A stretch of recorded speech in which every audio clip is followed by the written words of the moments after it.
5 Investigates is examining diversity within the ranks of our local police departments. Karen Anderson finding many departments still don't look like the communities they are policing, and she's done some digging into why that is. I know from me and my classmates that whenever there's a police presence, it's not a sign of someone's here to help me. My life matters! 16-year-old Christelle Jean is a student activist in Malden.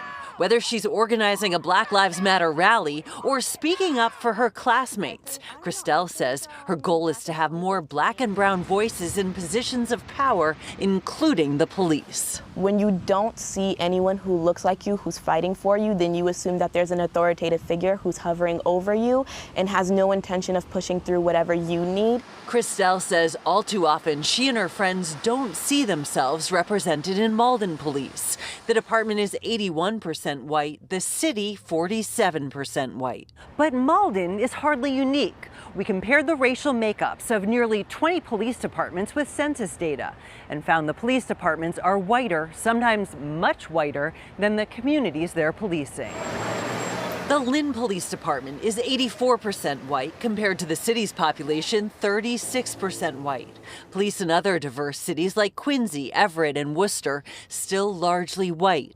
More progress, but still largely white departments in New Bedford, Lowell, Randolph, and Holyoke. More police diversity in 3 of the more diverse cities, Lawrence, Springfield, and Chelsea. People want to know that their institutions, particularly an institution like police that we give so much power to, are going to reflect the people who they police. Jack McDevitt, the director of Northeastern University's Institute on Race and Justice, says mistrust of police is one factor. He and many police chiefs tell 5 Investigates the state civil service test, once seen as a guard against patronage hiring, is now a barrier to diversity. I think that now it might be an opportunity to revisit it in a way where we have better measurements. And what are those things? Things like communication skills.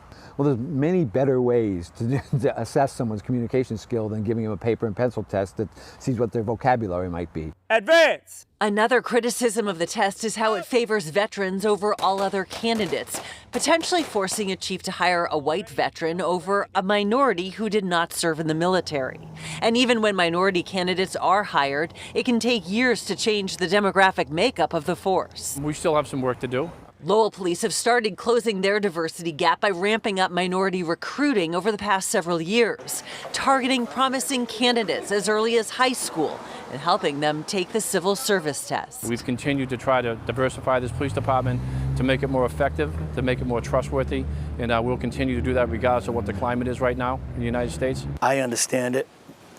Just by virtue of being a person of color. Back in Malden, Officer Trent Headley lives both sides of the issue.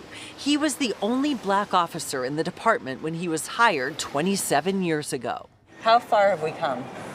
We've made strides, great strides. The numbers, and he says the attitudes have changed today. He and other minority officers in the department tell 5 Investigates they understand the mistrust, but don't think it's warranted when it comes to the Malden Police Department. You got to treat the people with respect, and all that other stuff will take care of itself in time.